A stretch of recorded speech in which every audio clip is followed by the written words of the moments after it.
Walang sino man ang nabubuhay para sa sarili. Before we start our discussion, let me ask you to join me in prayer Sino man and invoke the Holy Spirit to guide us in our discussion. In the Father, and the Son, and the Holy Spirit. Amen. Come, Holy Spirit, fill the hearts of your faithful, and kindle in us the fire of your love. Send forth your Spirit, and they shall be created, and you shall renew the face of the earth. Lord, help us in our discussion, guide us. Lord Jesus, we trust in you. And in the Father, and the Son, and the Holy Spirit. Amen. Hello. Good morning. Good afternoon. Good evening po sa inyong lahat. Saan man kayo naroon. Ito na po inyong lingkod, si Mark Urculio.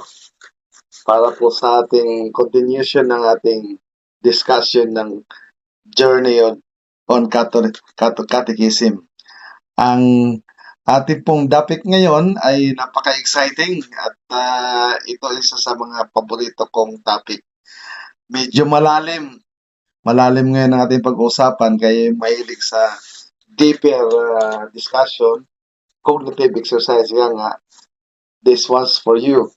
Unang-una po, nag-apologize po ako dahil medyo delayed yung ating, na-delay yung ating pag-publish itong podcast episode number 11 kasi nasa travel ako ngayon sa Asian travel, kaya medyo limited yung time ko. But I'm trying my best to be able to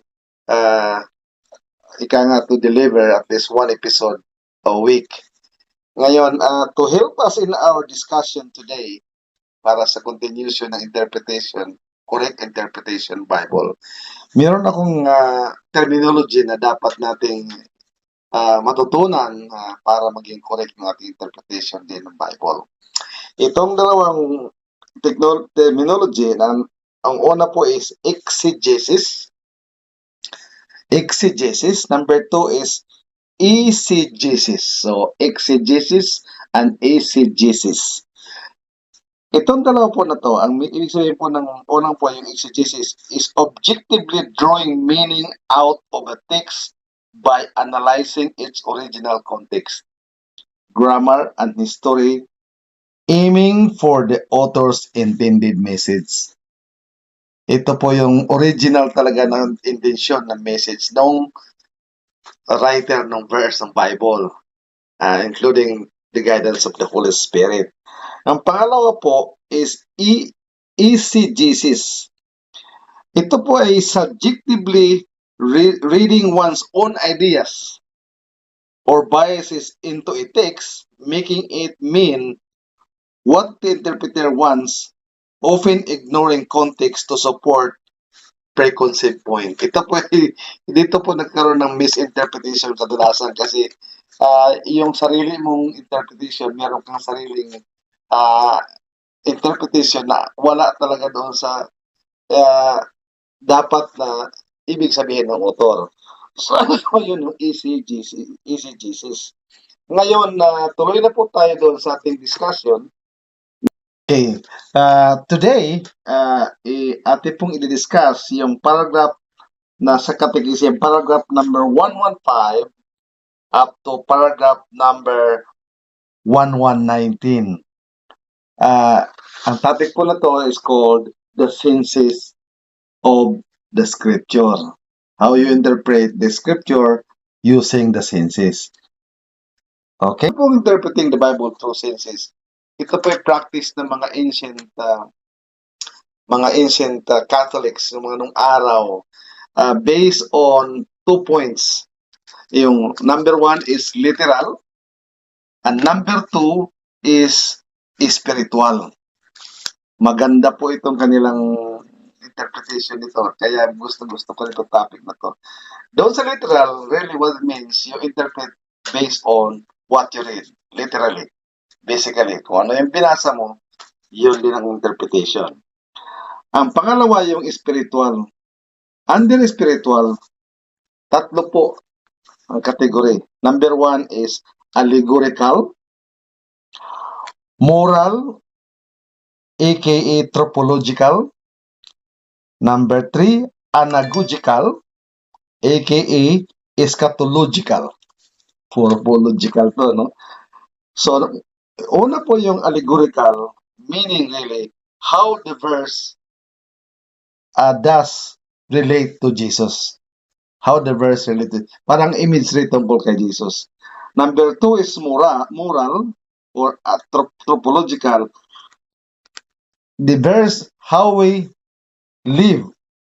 How do you relate the verses on how you live?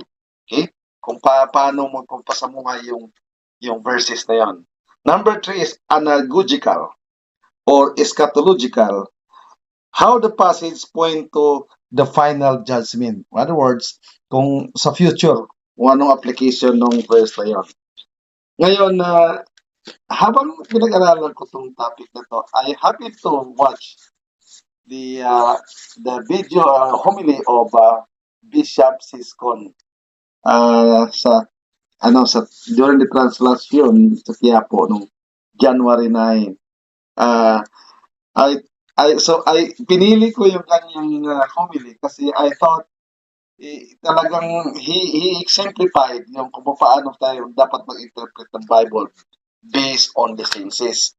So let's watch the videos of the homily of Bishop Siscon based on the gospel reading of John chapter 3 verse 13 to 17. Kasi maganda yung kanyang paliwanag and based interpretation on senses. Okay? Let's do it. Dapat siyang tumaas at ako na may bumaba. Ito ang tema ng ating Nazareno 2026. Nahango sa sinabi ng patron ng ating parokya sa Quiapo na si San Juan Bautista. Sinasabihan tayo ni San Juan na tayo'y dapat bumaba upang si Jesus ay tumaas. Sapagkat sabi nga sa Ebanghelyo ngayon, ang bumaba mula sa langit ang siyang tunay na itataas ng Diyos. Sapagkat ang dakilang pagtaas hindi nanggagaling sa kamay ng mundo, kundi sa kamay ng Diyos. Pero paano nga ba tunay na bumaba? Alam nyo mga kapatid, may nauna na sa ating bumaba. At ito'y walang iba kung hindi si Jesus Nazareno. Kaya siya dinadakila, kaya siya itinatampok. Kaya nga't sa ikalawang pagbasa sinabi, walang hihigit sa kanyang pangalan at ang lahat ay yuyuko sa kanya. Siya'y itinatampok at dinadakila ng Ama. Bakit? Dahil siya'y nagpakababa. Pagnilayan natin ang uri ng pagbaba ni Jesus Nazareno. Una, siya ay bumaba ng kusa upang lalong magmahal. Opo, bumaba siya ng kusa. Hindi siya ibinaba o pinadapa ni numan. Hindi siya napilitan lamang. Kusang loob siyang bumaba dahil sa awa at pag-ibig. Ang pagbaba ni Kristo ay hindi bunga ng pagkatalo, kahinaan o pagkawala ng kapangyarihan. Ito ay malayang pasya ng pag-ibig. Mga kapatid, matuto tayo kay Jesus Nazareno na bumaba ng kusa alang-alang sa pag-ibig. Sa ating bayan ngayon, may mga ayaw bumaba kahit malina at bistado na. Ayaw bumaba kahit pahirap na sa bayan. Ayaw bumaba kahit nagdurusa na ang mga mahihirap. Ayaw bumaba kahit binabaha na at nasisira na ang bayan. Ayaw bumaba kahit hindi karapat-dapat. Nandito po ngayon si Bishop Tobias. Binibiro ko siya kanina, sabi ko, susundan ko lang ang kanyang sinabi. Tumigil na. Tama na. Maawa na kayo sa taong bayan. Kung si Kristo na walang kasalanan bumaba ng kusa, sana tayo din matutong bumaba ng kusa dahil sa pag-ibig. Pag-ibig sa Diyos, sa bayan, sa kapwa, at maging sa sarili. Upang tayo din iangat ang isa't isa. Mga kapatid, kung bumaba si Jesus sa Nazareno para iangat tayo, tinatawag din niya tayong makibahagi para iangat ang ating bayan, iangat ang ating kapwa, iangat ang dangal ng bawat isa. Bumaba sa sariling interes para sa kabutihan ng lahat. Bumaba sa katahimikan kapag may inaapi na at niloloko. Bumaba sa pagkamanhid upang magmalasakit sa bayan.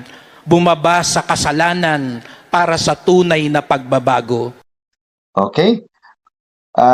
Ito pong quotation ni St. Augustine, ang sabi niya, "But I would not believe in the gospel had not the authority of the Catholic Church already moved me." So, importante po, guided tayo ng Catechism and the Magisterium of the Church para maging tama yung ating, maging correct yung ating interpretation ng Bible. Yun po ang essence ng pag-aaral natin. Okay? Thank you. And don't forget, if you want to join me all the time, share, like, and subscribe. Okay, before we go, can we pray together so that we will see each other again, hopefully. In the Father, the Son, the Holy Spirit. Amen. Thank you, Lord, for our time together in this podcast. And I pray that we will see each other again next time on our next episode. Again, this is Mark. Bye-bye. May God bless you all. Adios. At tinipon ng Diyos na kapiling niya sa ating pagmamahal.